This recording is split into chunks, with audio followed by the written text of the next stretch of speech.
Good morning. Mr. Speaker, Mr. Senate President, honorable members of the House and the Senate, the Executive Council who have joined us here today, members of the Supreme Court, and my fellow citizens, welcome. I first want to give a special thanks to a few people, without whom probably I'd still be loading lifts at the ski mountain. First off, two people who really instilled what public service is all about, my mom and dad, who have joined us here today.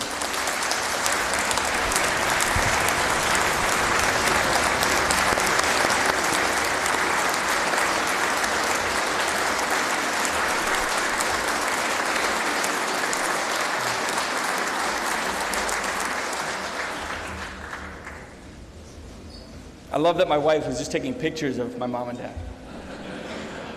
And obviously a big thank you to my family. I think Leo is running around the halls here somewhere. A lot of you have seen him scampering around.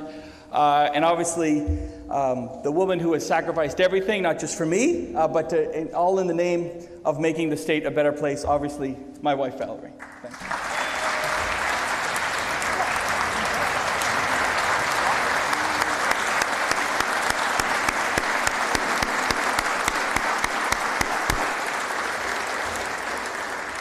And I also want to take a moment to as we get underway here, thank another guest we have here today, someone who, over the past year, I've gotten to spend a lot of great time with.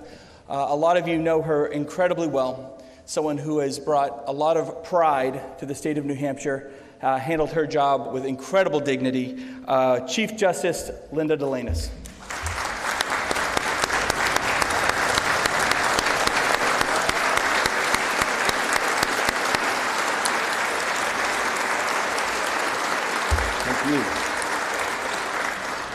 And finally, look, I'd be remiss, I think we all would, if we don't take a little pause sometimes and frankly just thank God for His grace, for His compassion, for instilling, I think, in all of us the obligation of public service that we take very seriously here in New Hampshire. You just can't thank Him enough, frankly. So what a year it's been. It has been quite a year, 2017, and I think what we want to do is talk a little bit about where we've come and really set the tone of where we need to go. We know there's always work to be done ahead of us. I ran for governor because I knew with good management, New Hampshire could be the gold standard for civic engagement, community service, entrepreneurial spirit, and opportunity. Today in New Hampshire, businesses have lower taxes, they have fewer regulations, we have a stronger workforce, and we're allowing those businesses to reinvest in their communities. And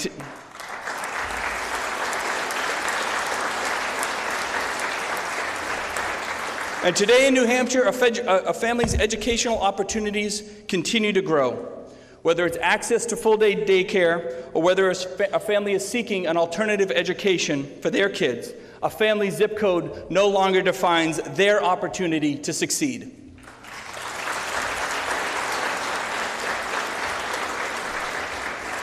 Today in New Hampshire, the rights of victims of crime are stronger than ever before. Today, whether you're driving to work or you're on your way to ski in the White Mountains, you don't have to worry about toll increases. You're welcome. Simply put, life is better in New Hampshire than it was a year ago, and it's no accident. It comes with hard work. As we look back on the past year, we recognize our milestones and our achievements. We can't lose sight of New Hampshire's future. We need to make sure that we're planning for the long term and appreciate the steps that got us here. Whether Republican or Democrat, we all share a passion for our communities, to make them better, to make them stronger.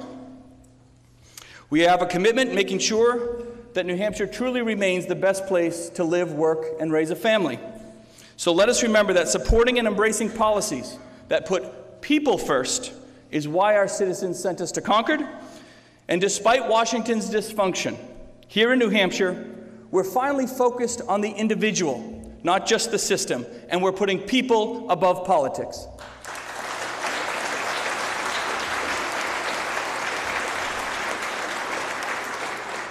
And I think it's worth noting that we here in New Hampshire, I think we understand that how we work together and how we treat one another is just as important as the results that we achieve.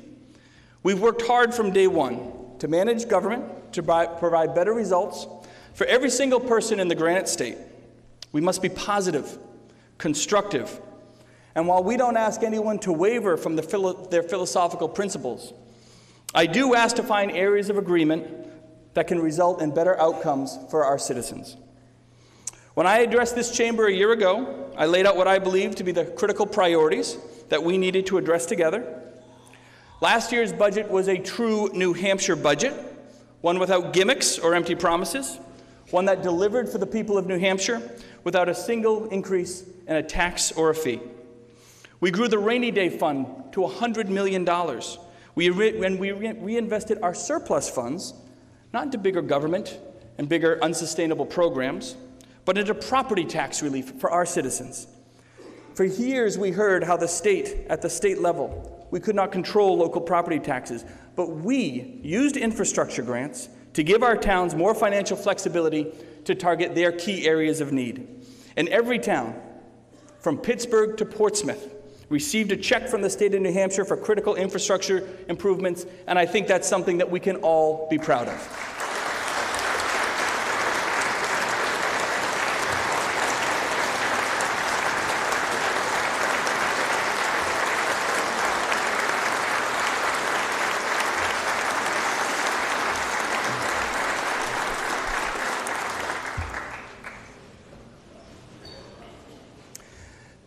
As a parent of 3 young children, and given yesterday's senseless tragedy that we all witnessed in Florida, I know, and I believe, and I think you share that belief, that if we can't put our kids on a school bus and truly believe that they're going to be safe, then nothing else matters. I advocated for a new public school infrastructure fund, which is now investing nearly $20 million in state funds directly to communities and making long overdue infrastructure upgrades and security upgrades. For example, we provided funding directly to the Berlin Public Schools to secure the main entrance of the high school and the preschool program. In Salem, the middle school will now have exterior door card readers installed at the side and the rear entrances of their building. And in Dover, a new surveillance system will allow the school's main office to monitor all points of entry and the playground area. In the end, close to 300 schools across the state will receive security funding grants.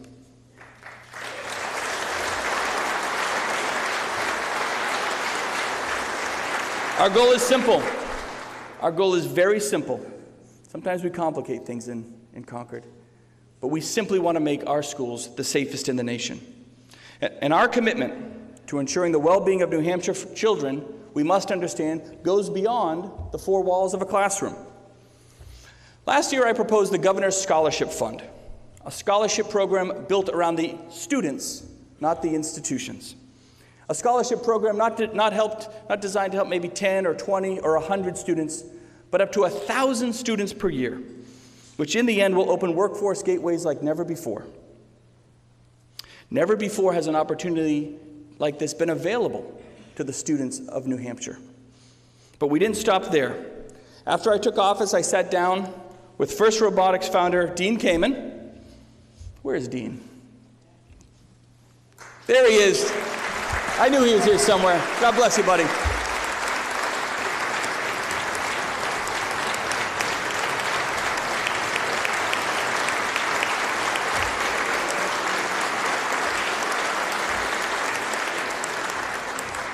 Just look for the guy in the jeans. I love it. I told him if he showed up in a suit, I'd be sorely disappointed. But I sat down with Dean, and we started talking about what we had to do, what we could do to really promote STEM programs throughout our state. We know that Dean founded FIRST 26 years ago right here in New Hampshire, but support had never really been provided at the state level. So we changed that, and we put nearly $1 million in a fund, a transformative initiative, the Robotics Education Fund, so that every public school in the state of New Hampshire would have the opportunity, it's a key word that we always talk about, their opportunity to inspire the next generation of engineers. And to quote Dean, the kids don't build the robots build the kids. And FIRST Robotics is a perfect example of driving innovative school programs today to create the workforce of tomorrow. And part of this, well, it does deserve a cheer.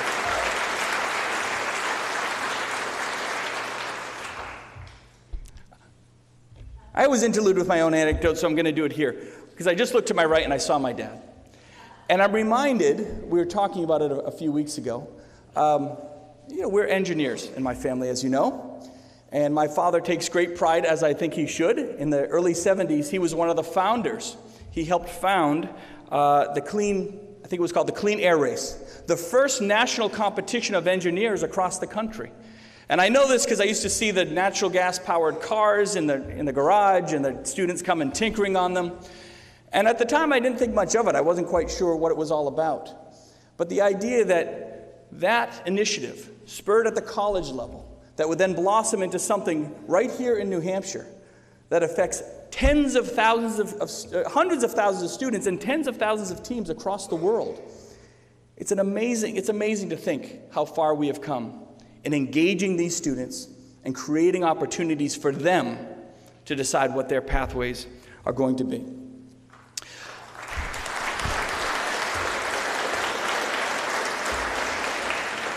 So today, you never want to rest on laurels. We're going to build on some momentum. So building on that, I'm proud to announce a new initiative coming forth this coming year, a new STEM initiative. We're calling it the Governor's Cup. I didn't come up with a name. But it's a collaborative partnership with the university system, the community college, and FIRST Robotics. This will be a competitive annual robotics competition open to students and teams all across the state of New Hampshire, with each student receiving college credit for working within the program, and the winning seniors receiving a free tuition, a semester of tuition at any community college or the university system within the public university system. These are the little steps we can take to make huge differences. We need to signal to the budding engineers, to the scientists, to the kids who want to explore math and technology, that their passion is a priority that we share. And programs like these build upon what we know right now is a world-class public education system in the state of New Hampshire. Surprisingly, we can cheer for that. All my old teachers at Woodbury Junior High will be very proud that we cheered for that. Look, surprisingly, I'm the first governor in 25 years to come up through the public schools of New Hampshire. They work, they get results for us, for our students, and for our kids.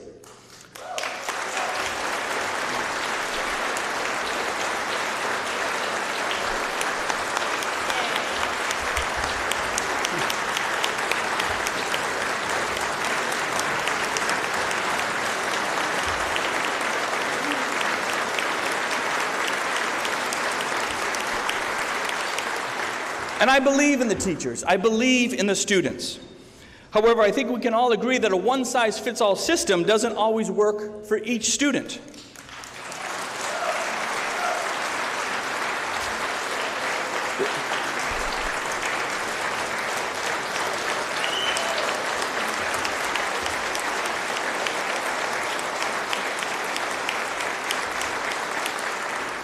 Which is why our education system has to explore every opportunity to give parents choice and flexibility. Education savings accounts will be our most significant step yet, giving parents and children the ability to choose their education path that's best suited for them.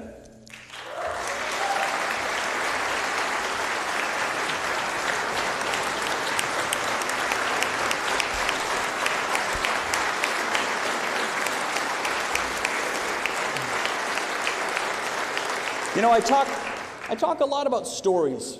As governor, you get to go out and talk to people a lot. It's important, a very important part of the job. We don't have the answers in the four walls of this building, but we can go out and find the answers. We can be open, we can be accessible. And sitting with individuals and all of their individual stories, that's the trick of government.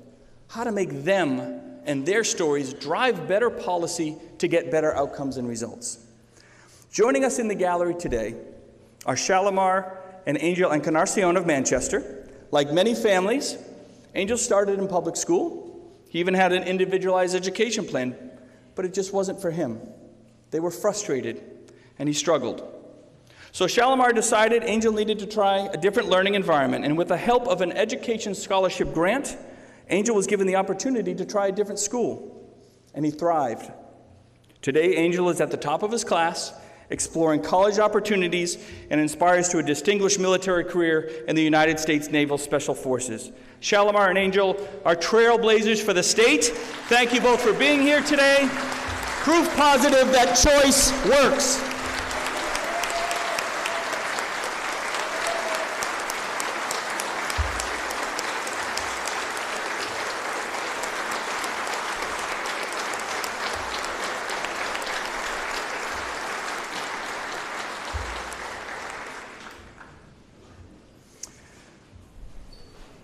So we talk about the stories, and over the course of the year, as I said, I've been able to travel a lot, listen to a lot of people, and you hear amazing stories. Stories of courage, stories that can be tragic, stories that can inspire. And one family whose courage that has moved us all is no stranger to many of you, Bob and Melissa Marriott. Bob and Melissa have been on the forefront of advocating for the rights of crime victims and their families. By sharing their family story, and through relentless leadership and advocacy, Bob has fundamentally improved the rights of crime victims throughout the state of New Hampshire. Last year, through the incredible work of the Marriott family and others who bravely testified before our legislature, we passed and enacted 4 bipartisan bills. We put them into law that protected the rights of victims of crime. We are all united in this fight, across party lines, and will keep working together to ensure that every Granite Stater in crisis has the help and legal protections they need. Bob and Melissa, thank you for being here today, and thank you for your courage.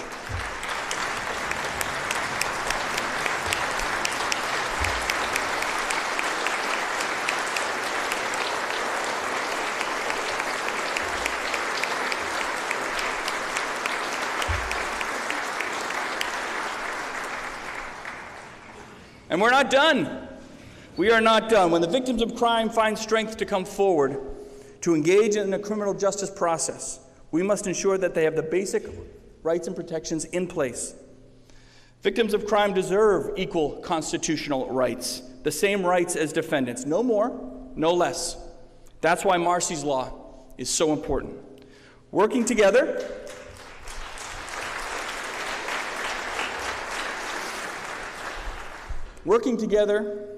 Marsy's Law will pass through these chambers and go before you, the voters of this state. It's a rare but critical constitutional amendment that the people of this state will see on their ballot in November, and we need your support. Victims and survivors of crime and families have done their part. Now we, the citizens of New Hampshire, must stand up and do ours. Come this November, we will get the job done.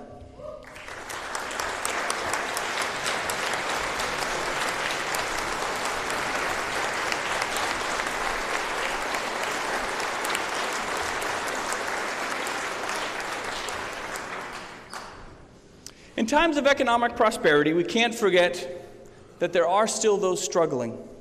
We have a mental health crisis, and as I've often said, it's the unspoken crisis of New Hampshire. Working together with the legislature and the Department of Health and Human Services, we've taken real strides in addressing New Hampshire's mental health system. Throughout all of this, there's one individual who I'd like to publicly thank, and to who I would like to express my deep gratitude on behalf of the state of New Hampshire. Ken Norton, the director of New Hampshire's chapter of... Where's Ken? There he is.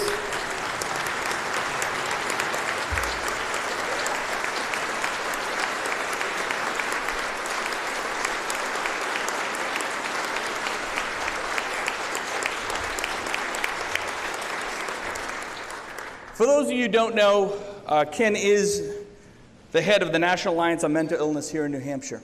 And he led our working group on mental health. He met with the administration immediately upon taking office to help really identify the crisis that we're in, to dig into the details, to understand it not just in terms of the lawsuit that hit this state, but the practical implementation of what had to be done next to move us forward. Not just to meet the bare level minimum of a lawsuit, but to really push our system forward, to make it the best that it can be. And 1 year ago, addressing our mental health system, it might have looked like an option for the state. And I disagreed, so did Ken. Obviously, we can't thank him enough for his efforts, but this isn't to say our job is done. It's far from it. We've tasked Health and Human Services with developing a true comprehensive 10-year plan for the mental health system. We provided funding to establish 60 new beds in community-based transitional housing and create a 4th rapid response mobile unit to divert hospitalization for mental health issues. It's unacceptable for citizens in mental health crises to be waiting for treatment for weeks on end. Again, we have to get this job done.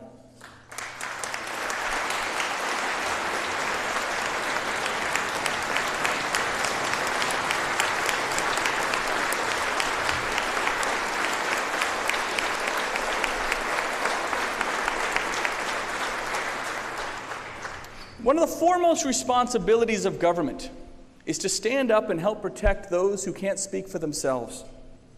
The most vulnerable among us deserve dignity and respect by the systems that are set in place to help them. And when it comes to advocating on behalf of our most vulnerable children, we must continually strive to do better. Last year, we increased funding by $4.4 million to protect New Hampshire's children, ensuring proper advocacy for kids.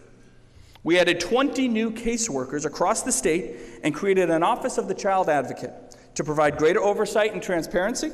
And I'm proud to say the office is now being led by Maura O'Neill, who will tirelessly work to improve New Hampshire's commitment to the safety and well-being of our children. Maura, thank you for being here today, and thank you for making New Hampshire better for our kids.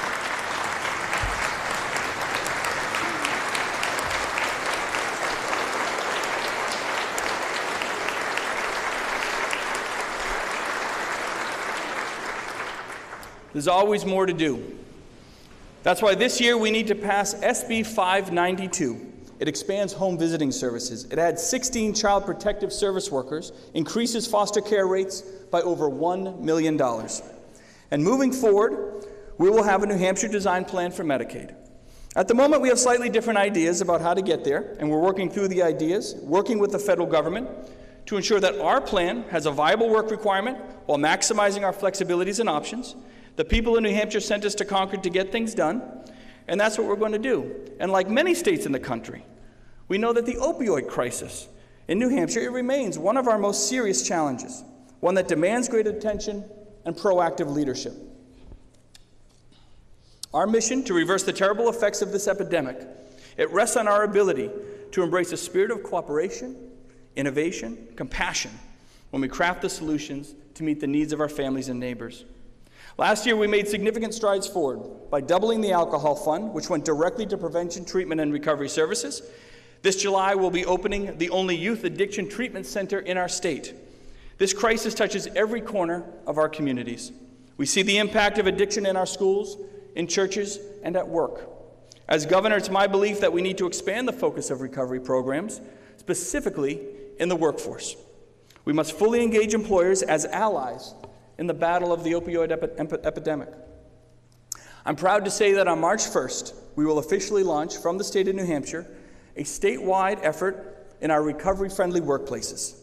This initiative will help businesses gain greater safety, productivity, and profitability by addressing addiction head-on in the workplace.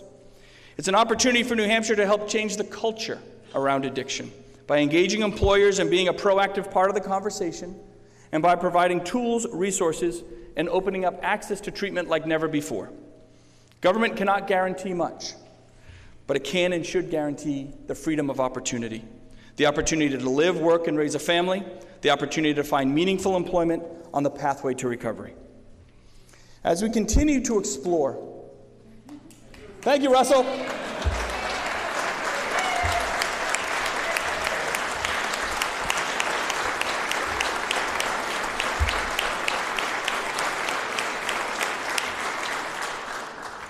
And as we continue to explore and advance ways to help increase our state's prosperity, it's important to reflect on our successes to understand those next steps that we embark on. We have the fastest growing economy in New England. We're the #1 state in the nation for economic freedom, the #1 state in the nation to raise a family. We have the 2nd lowest unemployment rate in the country, which is a true testament to our thriving business climate. And our workforce, we understand it's only as strong as our people. And in New Hampshire, we're blessed with many workers who have lifetimes of experiences. Our state's aging population contributes immensely to the economy, a fact that goes far too unrecognized. They donate thousands of volunteer hours, and they train the workforce of tomorrow. Last year, we created a one-stop shop for all of our business needs, and when we formed the Department of Business and Economic Affairs. It's driving our economy, making business development a top priority in New Hampshire once again. There's a saying that those of us who were born in New Hampshire are lucky, and those of us who moved here are smart. We have no income tax, we have no sales tax, and now we have lower business taxes, fewer regulations, so let's keep it that way.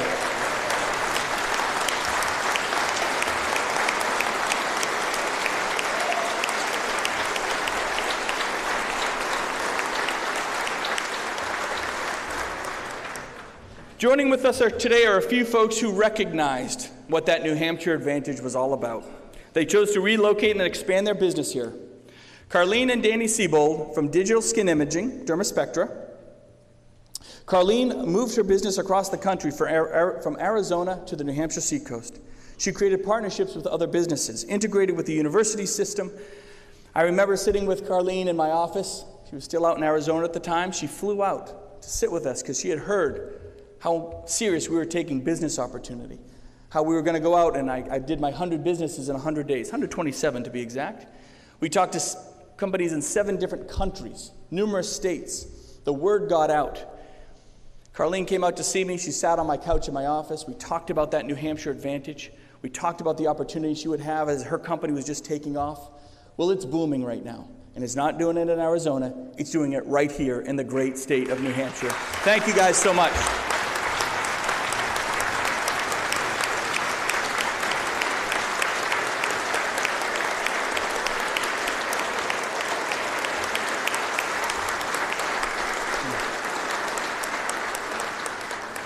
And we know there are hundreds of more opportunities out there, like Dermaspectra.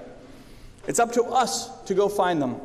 Make no mistake, reducing taxes and returning money to citizens promotes economic growth. So too does eliminating burdensome regulations.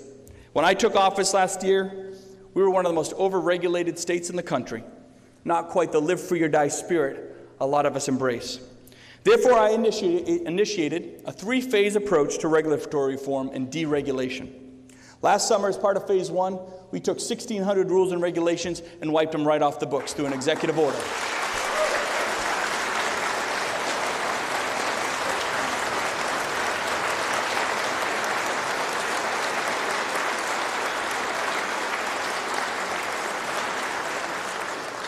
And that action really set the tone, set the spirit of where we're going.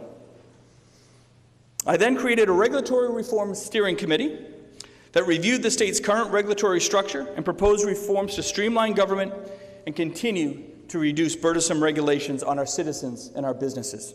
A few weeks ago, that committee released a report on Phase 2 that proposed some of the most comprehensive regulatory reform this state has ever seen. House Bill 1104, when it's complete and signed into law, right?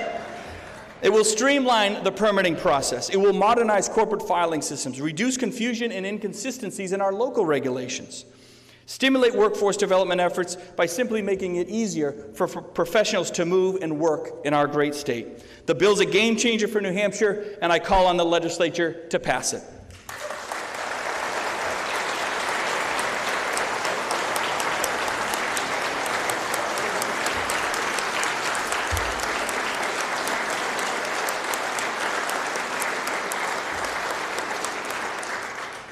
Now, you didn't think I was going to get through this speech without quoting Ronald Reagan, did you? You got to quote the Gipper.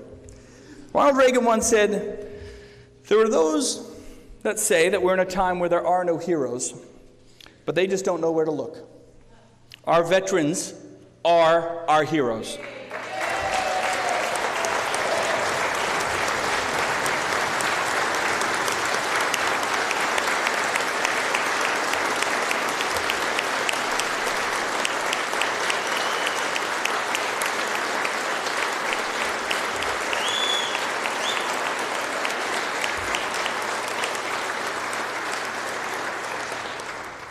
We can never truly repay them for their selfless service, but we can and will do all we should to ensure that they have the support that they've earned, especially when it comes to access and choice in healthcare. Last summer, in response to the crisis at the Manchester VA, I was proud to sign an executive order making New Hampshire the first state in the country that finally allowed the ability to lift licensing restrictions and allowed VA doctors to practice in private hospitals. This allowed the VA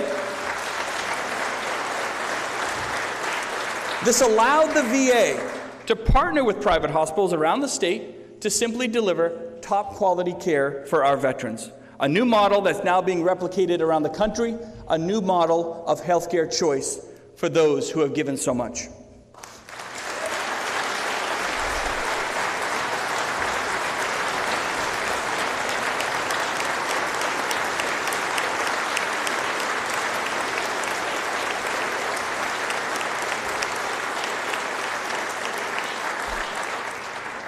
Going forward, we have to recognize a fundamental truth, that when a person signs those enlistment papers, they're a soldier for life. That means that as civilians, we carry the obligation of ensuring that we will be there for them just as they stood for us. That means a simplified system of care with clear and direct accountability, something not currently available in New Hampshire. This legislature took on my call to create a single entity in New Hampshire that could give veterans a stronger voice and better access to services. Unfortunately, while the bill fell short, I have confidence the legislature will return next session to find a better solution. But in the meantime, I don't believe our veterans can simply wait and hope. Therefore, this afternoon, I will sign an executive order that will continue to expand the Fort New Hampshire concepts. My efforts will bring coordinated veteran services under one roof in New Hampshire, while putting resources together to streamline services for one simple goal: better outcomes for our veterans. This is a team effort with General Michaelitis, the Veterans Council, the Office of Veteran Services, our commissioners, the veterans groups across the state, many of whom are with us here today. To our veterans, I would now ask you to please stand so we can thank you for your service. You're counting on us, and we won't let you down. Thank you, guys.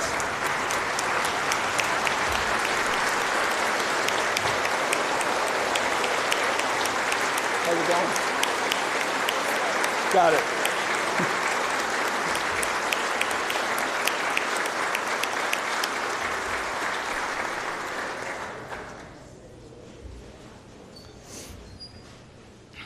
A statistic often cited, and one worthy of our appreciation, is the fact that we have the lowest poverty rate in the nation. By any measure,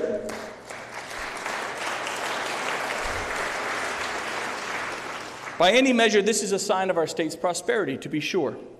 But we have to understand there are still many living in the shadows. When we talk about the issues of drug misuse, homelessness, abused children, I think we can all agree that one is too many and the fight is never done. This winter's bruising weather highlighted a need for a frank and honest conversation about the challenges of homelessness.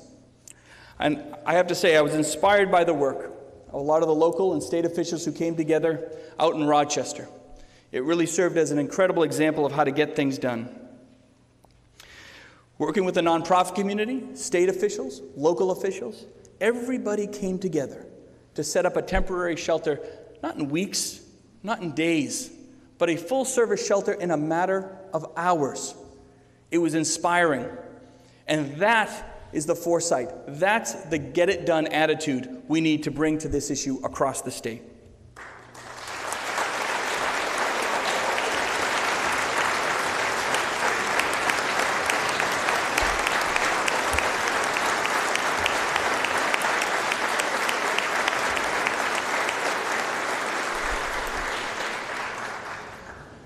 I don't make a lot of promises, but last year I did make one very special promise to a good friend. I should say someone who I had just met, even more rare, but someone who I believe, I can just tell you, has become a great friend, a great guider for us when we're dealing with the homelessness issue. Borja Alvarez de Toledo who's the president of Child and Family Services in New Hampshire. But I promised him that I would join his efforts and participate in the 2018 Sleep Out, which raises money and awareness for New Hampshire's homeless youth. So on Friday, March 23rd, I will be spending the night outside in downtown Manchester, participating in the 2018 Child and Family Services Sleep Out. But like any good governor, where is he? There he is. Thank you, sir.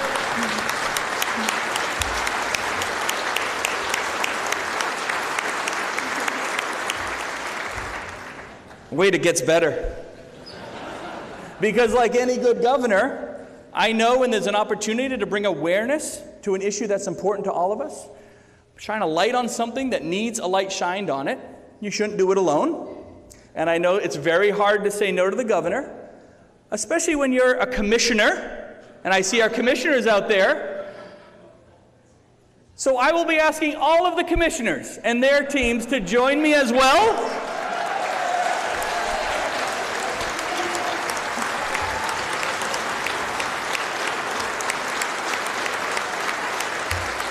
Bundle up, bring your sleeping bags.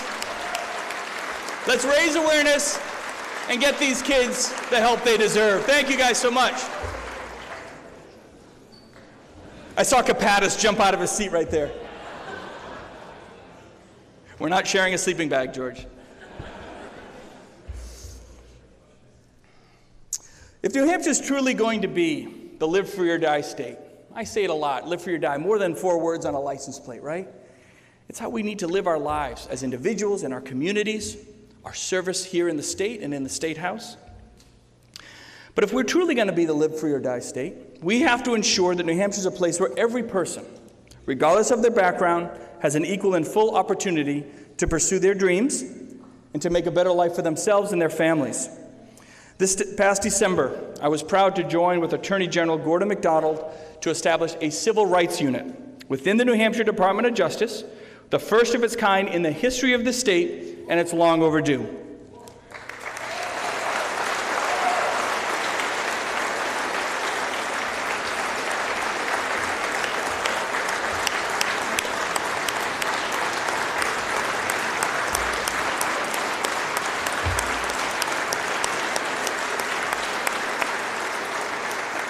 We are a nation of laws, but we have to enforce those laws fairly and sensibly.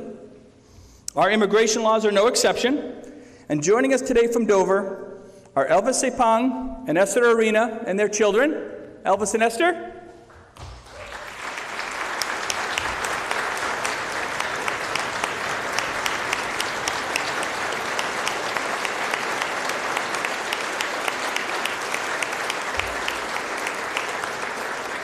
Elvis and Esther are part of the Indonesian community, and they've made an honest attempt to navigate the legal process. They have a valid legal claim for asylum, and they've come forward to work with authorities, and they should not be on the front lines of deportation. Their children, who are American citizens, should not be forced to return to a country that they've never known, to learn a language they do not speak, and to conform to a society will not allow them or their parents the freedom to practice their faith as they choose.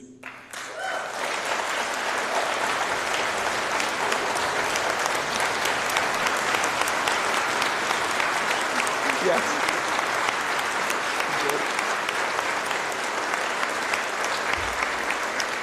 Families like Elvis and Esther's have become an integral part of our communities, our neighborhoods, our churches. They seek to practice their Christian faith without fear of persecution.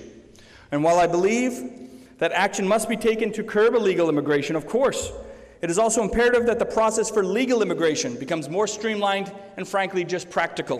To Elvis and Esther, thank you for your courage and your pursuit of the American dream.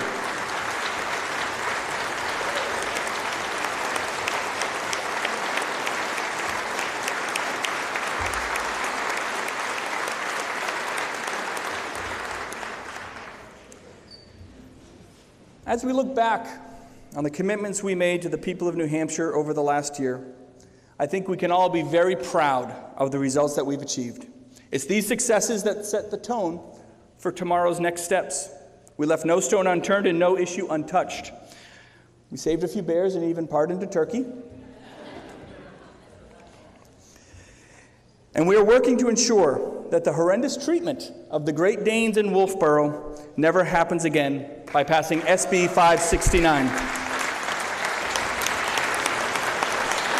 This is a critical piece of legislation, and you need to get it to my desk.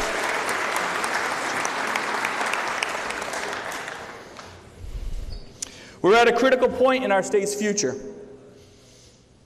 Will we build on the foundations that we have laid, or will we let politics impede our progress?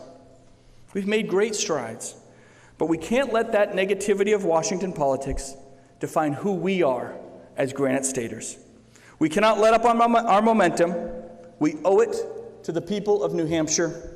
Let's keep working together, and let's get the job done. Thank you all so much. God bless America, and God bless this great Live Free or Die state. Thank you, guys.